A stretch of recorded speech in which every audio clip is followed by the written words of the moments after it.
que nós estamos gravando, né? Todas as nossas palestras, desde agosto do ano passado, são registradas e são colocadas no canal do sindicato, no YouTube. Então, como eu estava falando, no ano de 2018, nós fizemos uma série de palestras com esse eixo central de saúde do trabalhador policial. Esse ano, nós tivemos um encontro em agosto, que foi um encontro de profissionais de saúde da segurança pública. Nós tivemos aqui representantes da SEAP, DEGASE, Polícia Federal, Rodoviária Federal, PM, Corpo de Bombeiros, da Civil, né? Então, acho que foram 8 Guarda Municipal, 8 representantes dessas entidades para falarem sobre o que é feito nessas instituições acerca da saúde do trabalhador policial. Né? E esse ano a gente está quase fechando um acordo de cooperação com a Fiocruz ou com uma outra universidade, que é para a gente começar de fato um trabalho de pesquisa de campo, né? Com uma amostra de conveniência com alguns policiais civis. Então, o grupo ele tem uma atividade de pesquisa e dentro dessa atividade de pesquisa o nosso foco é educação, né? E essas palestras elas vão no encontro disso, né? Ao encontro de informar as pessoas acerca de saúde, o que a gente chama, que é um parceiro nosso, o Dr. Newton Richa, de alfabetização em saúde. Então nós precisamos ser alfabetizados em saúde.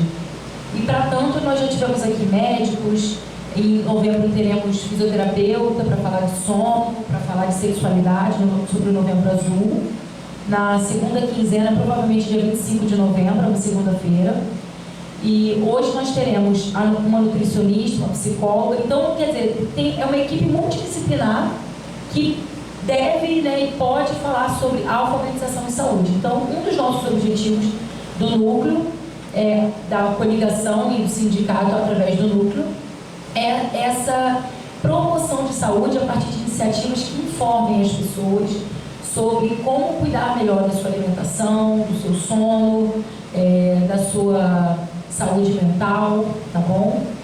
Eu gostaria de apresentar um pouco as palestrantes de hoje. A psicóloga, mestre em sexologia, Sheila Reis, é vice-presidente da Sociedade Brasileira de Estudos em Sexualidade Humana, segunda vice-presidente da Federação das Associações de Mulheres de Negócios e Profissionais e membro da Rede de Educação em Sexualidade da AAS, Associação Mundial de Saúde Sexual. Você pode subir aqui, Sheila, por favor, seja bem-vinda.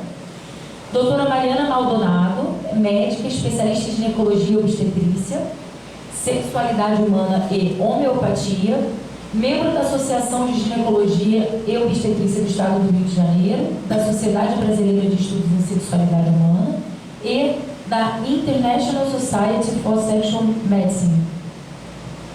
E a nutricionista Jennifer Shermoa, especializada em nutrição clínica, ortomolecular e fitoterapia. Também especializada em interpretação de exames laboratoriais na visão funcional, credenciada para a realização dos exames de mapeamento genético e de intolerância alimentar tardia mediada por IgG. Membro da BPW Brasil, assim como a Sheila, e sócia proprietária da Clínica Espaço Pretty Laser. Então sejam bem-vindos.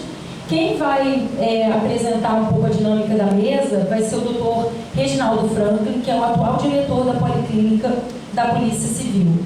Então, bem-vindo, Dr. Reginaldo.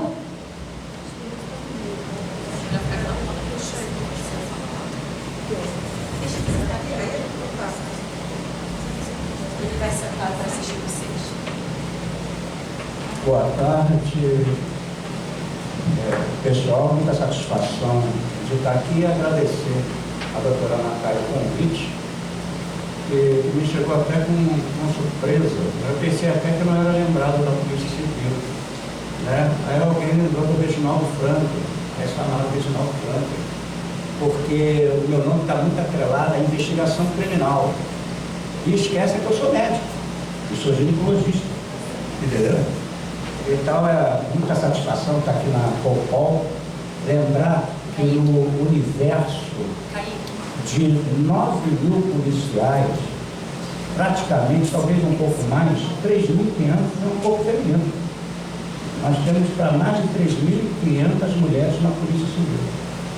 Então, deixar isso frisado nesse mês de Outubro Rosa, mas é que de todos os meses, né, a importância do exame da mulher. É esse o foco do nosso trabalho hoje, 3 palestrantes que vão atuar em 3 esferas de saúde. A esfera física, a esfera psíquica e a esfera nutricional. Eu estive vendo ali a formação das doutoras, então acho que vai ser uma tarde maravilhosa e bem interessante. Nós vamos definir aqui a apresentação em 20 minutos, cada uma delas. Ao término das 3 apresentações, a gente abre para discussão, ok? Então, quem vai ser a primeira a falar? Doutora. Passa a luz aqui, tá? Costumo falar que na ginecologia, o médico ginecologista não é o médico da mulher, é o médico da família. É verdade. Obrigada, tem toda a razão. A gente acaba cuidando de todo mundo no final das contas. Deixa eu ver onde eu me posiciono, tá bom? Acho que pode ficar Mais aqui, pra cá? por favor. Deixa eu ver aqui, só para eu poder me entender com isso primeiro. Aqui, essa lateral é para passar o vídeo, né? Para passar o slide, né? Tá, ok, vamos lá. Vou voltar. Bom, uma boa tarde a todos e a todas. Vejo que temos na plateia, fora os 2 rapazes aqui, mais 2 ali atrás, né? E temos moças, mulheres, é isso aí, nossas mulheres, porque o tema é um tema sobre mulher, né? Vamos falar sobre câncer de mama, né, nos diversos aspectos, mas eu acho super importante que os homens também escutem, porque afinal de contas vocês podem ser pais, vocês são filhos, vocês podem ter esposas, namoradas, e é muito importante que o homem também entenda desses assuntos femininos, porque isso não é só coisa de mulher, né? Os homens também têm um papel muito importante quando a gente fala da prevenção, né? E prevenção, inclusive, não só da saúde das suas companheiras, ou das suas amigas, das suas filhas, mães e avós, enfim, mas também, quando a gente fala de prevenção, a gente está falando da prevenção da saúde mesmo. Então, é legal que o homem também tenha a noção de que, além de ajudar a mulher a se cuidar, ele também tem que cuidar de si mesmo. Esse ano, no mês que vem, Novembro Amarelo, Novembro Azul, é um mês que se fala muito sobre a prevenção do câncer de próstata, né? E é muito importante que os homens também tenham isso em mente. Se prevenir, prevenção é a chave de muita coisa, é a chave da solução de muitos problemas, inclusive. Evita muita dor de cabeça, né? E aí, para a gente falar de prevenção, o Outubro Rosa é um mês que o Ministério da Saúde elegeu para falar um pouco mais, para aumentar e trazer mais ainda conscientização para a nossa população a respeito do problema do câncer de mama, que é um problema de saúde pública e que a gente não tem como deixar de falar, mas como o Dr. Franklin acabou de dizer, né, é legal que a gente fale sobre isso o ano todo.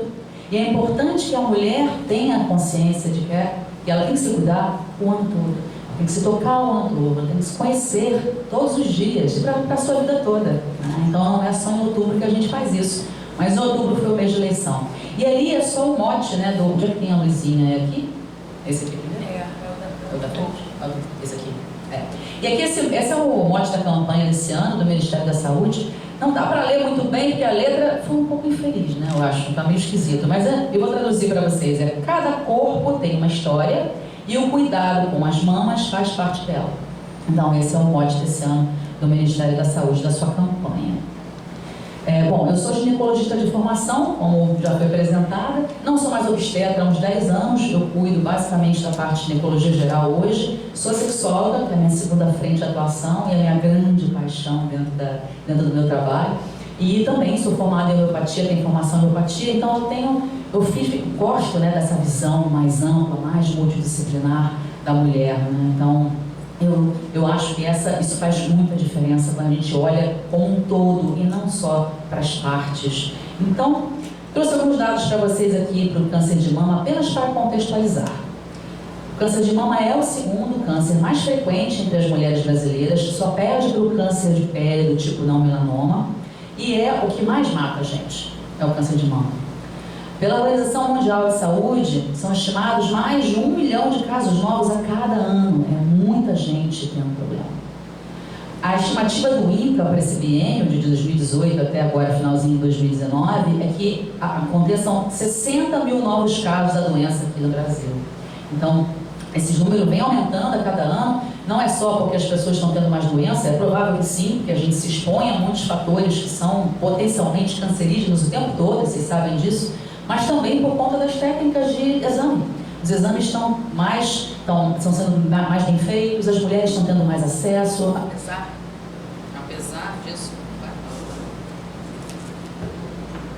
Apesar do acesso ainda ser um problema, é uma barreira, mas a gente sabe que cada vez mais o Ministério da Saúde trabalha nisso, né, para aumentar o acesso do exame da mamografia, principalmente essas mulheres.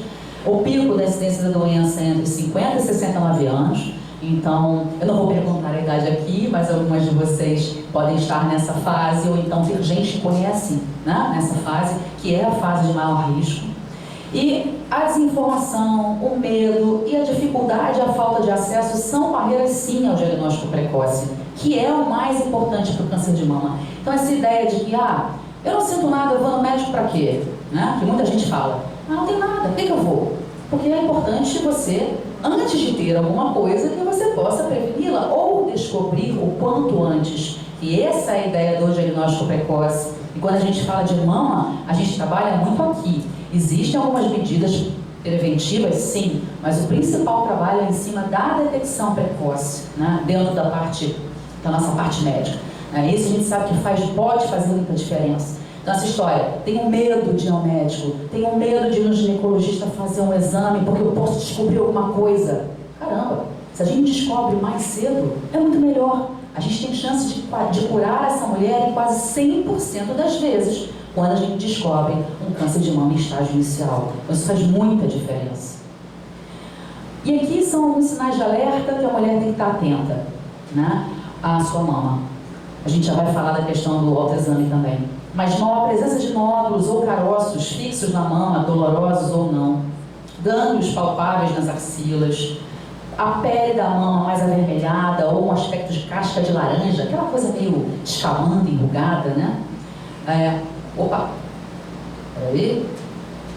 A retração, a inversão do bico do seio, do mamilo, repentina, de repente o bico inverte, né? É bom que a gente veja o que está acontecendo, porque não é tão habitual.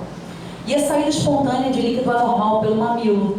Às vezes sai sangue ou sai um líquido transparente, tipo uma água de rocha, dá um aspecto assim. Não é todo líquido que sai da mama que é problemático, tá, gente? Tem muita mulher que às vezes espreme o bico do peito, sai um líquidozinho, às vezes um pouquinho de, tipo um leite, uma secreção meio leitosa. Isso não é sinal de câncer necessariamente. A gente fica ligado na saída espontânea, você não mexe na mama e sai ou sangue ou essa água de rocha, que é essa água transparente.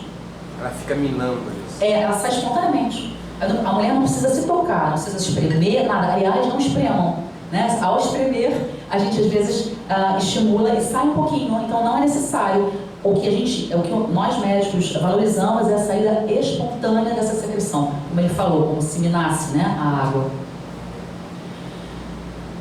Então, como eu estava dizendo, esses são sinais de um câncer já instalado. E o que a gente menos quer é descobrir a mulher com um câncer instalado. A gente quer descobrir ou ajudar essa mulher a diagnosticar o mais cedo possível, ou então a não ter. É isso que a gente quer, né? Então, quando a gente fala de detecção precoce, o que é importante? Quanto mais cedo se descobre, maiores são as chances de cura. Isso é verdadeiro. Então, por favor, se vocês conhecem pessoas que têm essa mentalidade de dizer não sinto nada, não vou ao médico, tentem convencê-los do contrário. Ginecologista é bom que se vá, mesmo que você não sinta nada, só para dar um oi, para fazer os exames, para ser examinada, mesmo sem sentir nada. Vá, 1 ano faz diferença, é importante. E a mamografia é o exame mais importante para rastreio, independente do que a internet fala, do que vocês possam ter ouvido já de outras pessoas, de posts ou dessas coisas que volta e meia aparecem para a gente. A mamografia é e continua sendo o exame mais importante para rastreio e detecção precoce do câncer de mama. E por quê? Porque só ela é capaz de ver as alterações que antecedem um caroço. Quando uma ultrassonografia ou quando você se toca e detecta um caroço, e esse caroço é de câncer, ele já está formado. A mamografia é capaz de detectar a lesão anterior, e só ela faz isso, que é a tal da microcalcificação.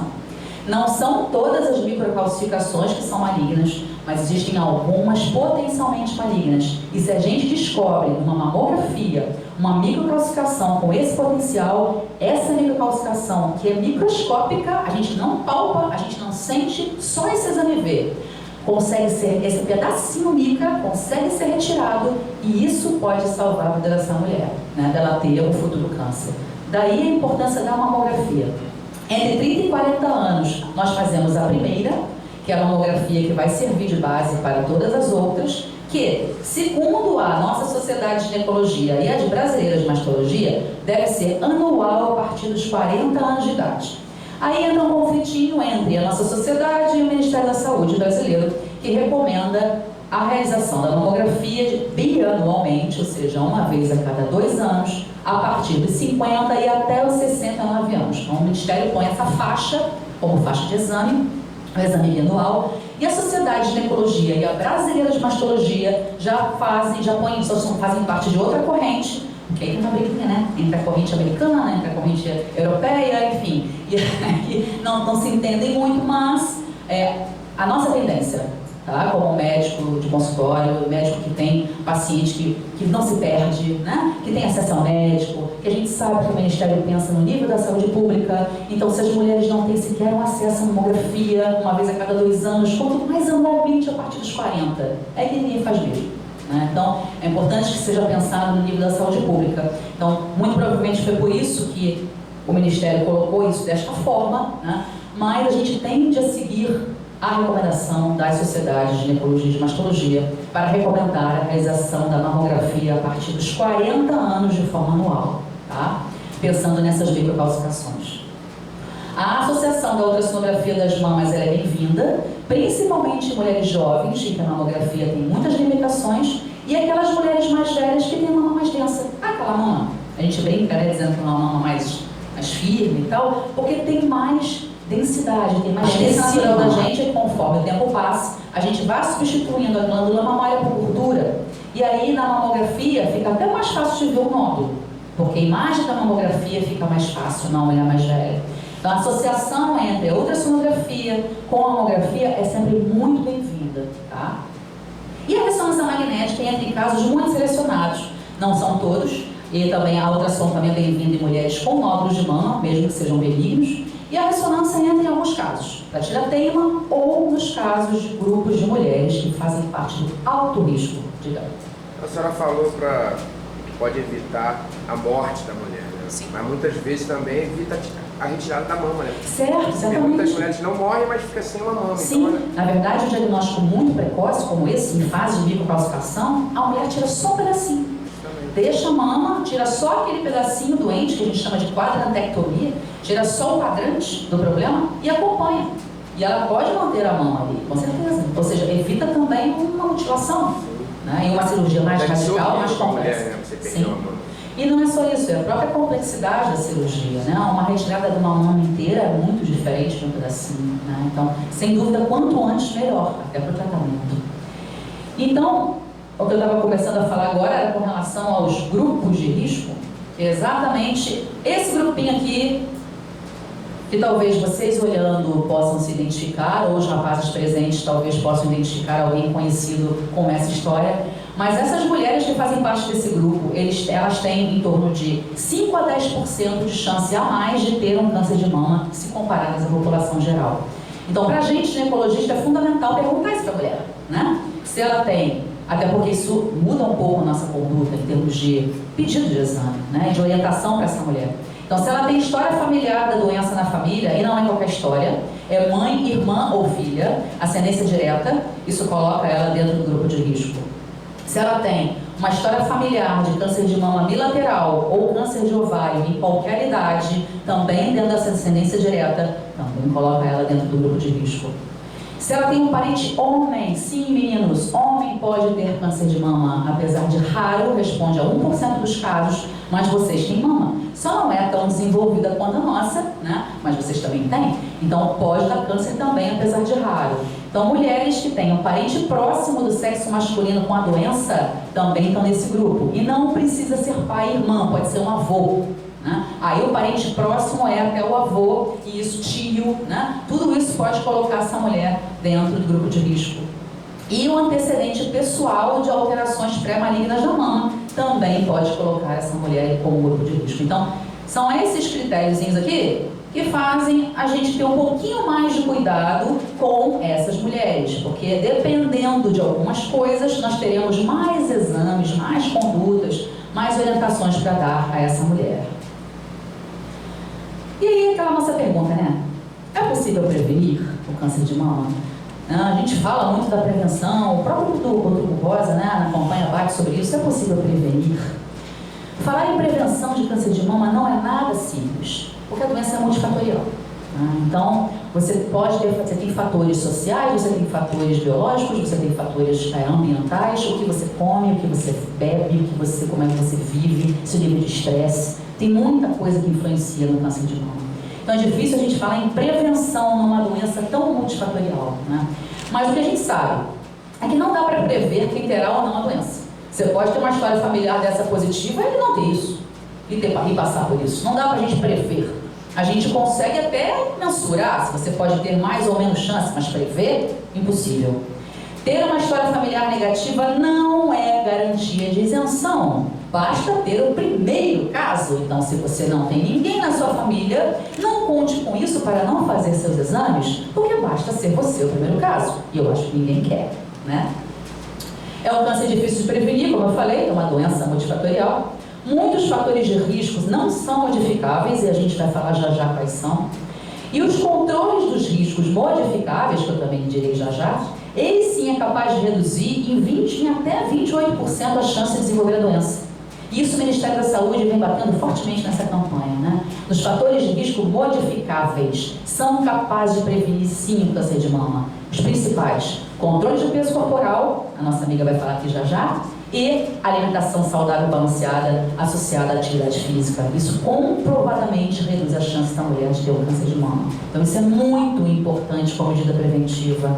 E o estímulo a outros fatores protetores com a amamentação. A amamentação, mulheres que já amamentaram, têm isso como um fator protetor, diferente daquelas que nunca amamentaram e nunca tiveram filhos.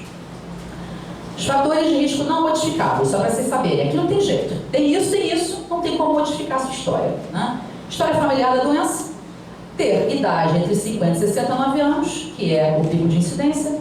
A primeira menstruação antes dos 12 anos é um outro fator de risco. A menopausa tardia, após os 55 anos, é um outro fator de risco. E menopausa que eu me refiro aqui é menopausa mesmo, ou seja, a parada definitiva da menstruação por pelo menos um ano. Aí a gente caracteriza como menopausa, né? Então, após 55 anos também é um fator de risco.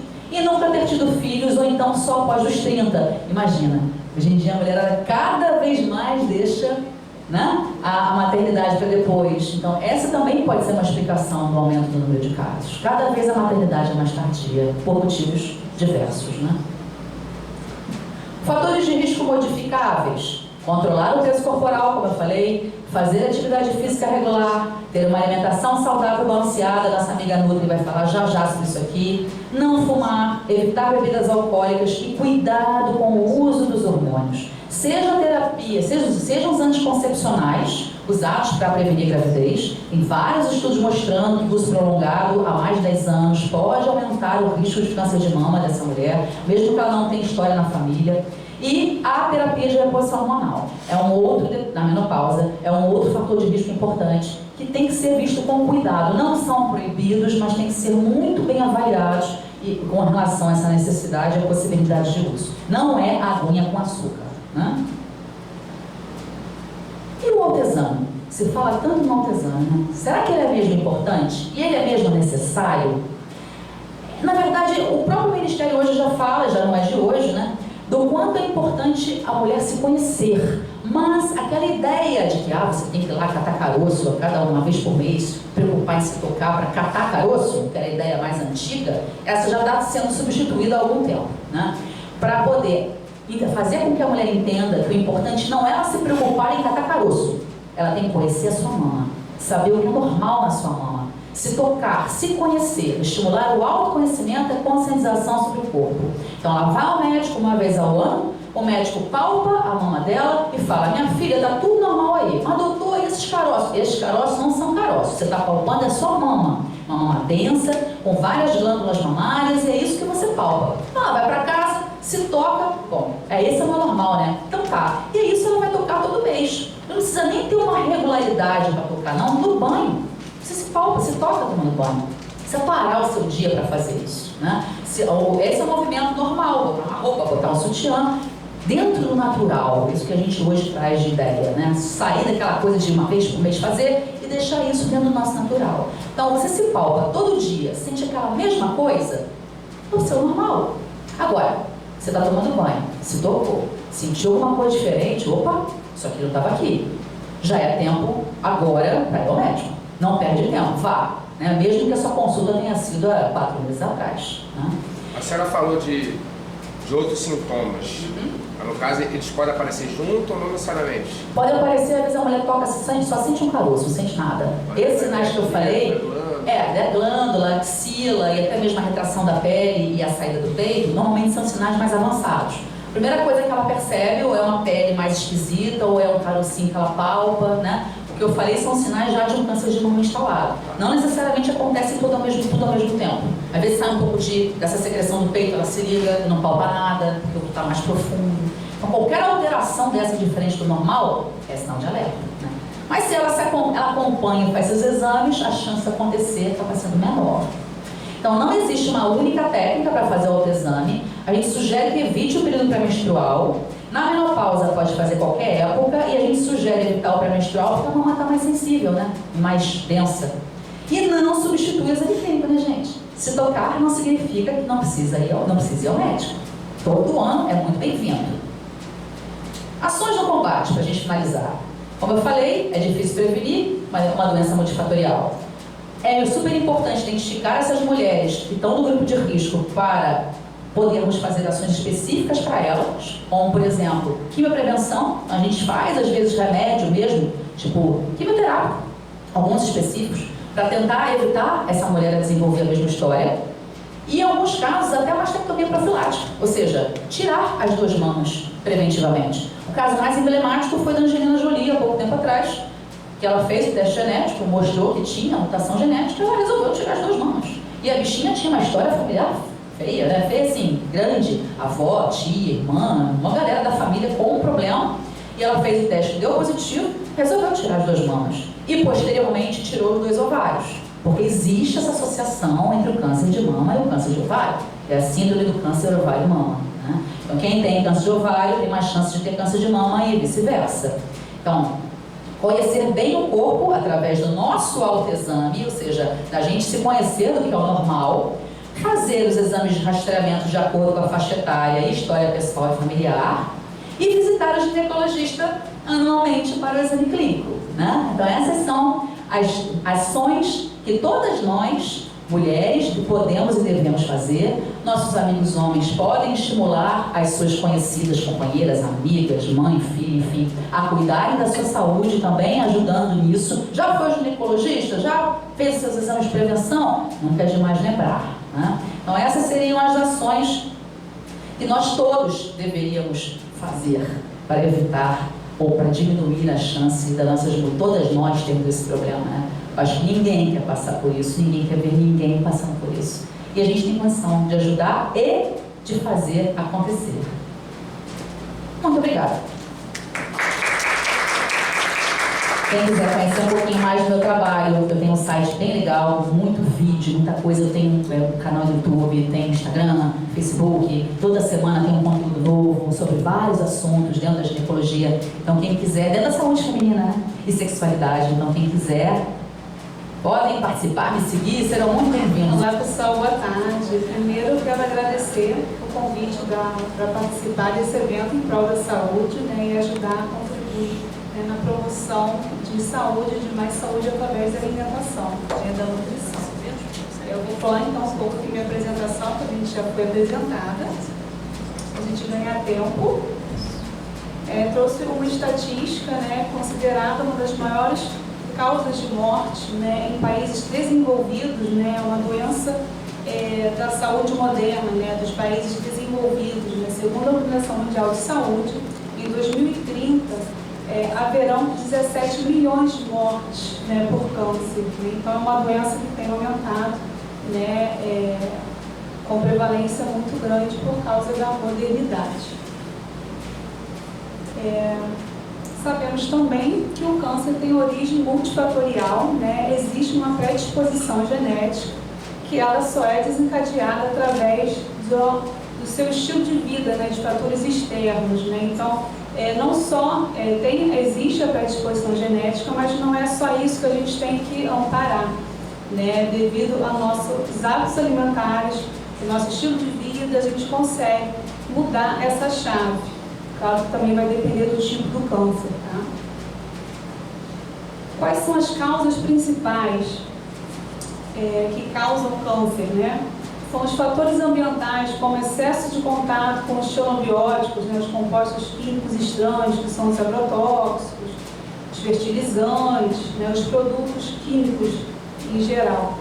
Alimentação inadequada, obesidade, sedentarismo, álcool, tabagismo, excesso de medicamentos e também já sabemos que o estresse emocional é um dos fatores de risco também de uma das causas principais aí do câncer. Os sentimentos como tristeza, estresse, ansiedade, elas afetam o ciclo celular. Vou voltar aqui um pouquinho. Todas essas causas, ela faz com que aumente o estresse oxidativo, aumente os radicais livres no nosso organismo, desencadeando vários tipos de doença. Eu vou falar agora sobre a importância dos alimentos, por que a gente come, qual a importância dos alimentos. Os alimentos, eles servem não só para nutrir, eles servem para poder fazer um bom funcionamento de todos os nossos sistemas, todos os nossos órgãos. Somos feitos de alimentos, de química, então a gente precisa deles para poder contribuir com toda a nossa casinha, a nossa construção. O que a gente chama que nosso corpo é uma máquina que precisa de combustível, e esse combustível são os alimentos. Quais são eles? Através de água, de micronutrientes, que são as vitaminas, as minerais, os macronutrientes, que são as proteínas, aminoácidos, lipídios, carboidratos, contendo nos alimentos os antioxidantes, que é o que a gente precisa para poder reduzir os radicais livres, e melhorar todo o quadro de doença. Vou falar sobre os nutrientes que auxiliam na prevenção do câncer. O selênio, um dos mais importantes, ele é um anti-inflamatório, precursor de antioxidantes, protege as células contra estresse oxidativo, prevenindo o câncer, reduz os efeitos colaterais também da quimioterapia. Onde encontramos eles? Nos frutos oleaginosos, nas amêndoas, castanhas de caju, avelã, castanha do Pará, nozes, as leguminosas, que são os feijões, grão de bico, lentilha. A vitamina D, ela é um poderoso antioxidante, diminui o índice de câncer também, reduz o risco de metástase e protege o corpo contra os efeitos colaterais da quimioterapia também.